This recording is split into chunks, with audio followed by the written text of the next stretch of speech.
Soojamajandusel oli vaja rekkida. Avanesid kõikvõimalikud abifondid, meil endal nagu 50% omaosast välja käia ei olnud. Siit tuligi otsus, et leiame operaatori niisuguse tingimusega, kes käiks selle 50% omaosast välja. Nii pidasime konkursi ja edukaks võitjaks osutus SV Energia. SV Energia meil on igati edukas olnud, meil on läbi viinud 2 projekti, kõigepealt soojavõrgu rekk ja teine oli siis biokütusele üleminek.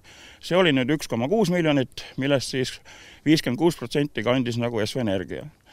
Ja selle kõige tulemusena me oleme saavutanud siis seda, et meil on Kohilas soojakaod on 11%, rääkimata loomulikult soojavarusse avariilisest, mis on tänaseks päevaks ikkagi viidud täiesti miinimumini. Eestis on energeetikas ja kaugküttes praegust täpselt selline periood, kus siis fossiilsetest kütustelt minnakse üle taastuvenergiale.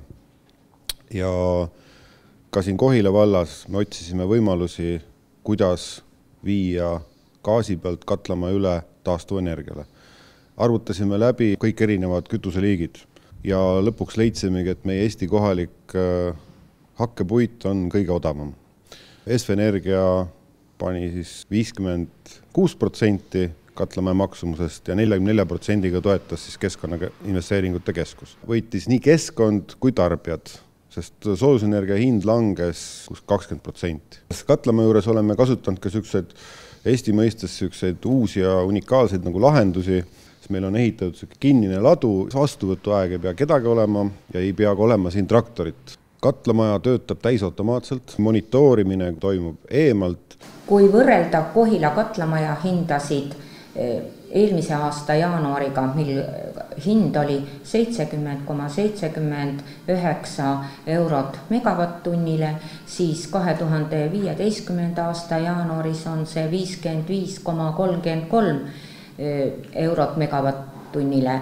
Korteriomanike küttearved olenevad ka majade renoveerimisest.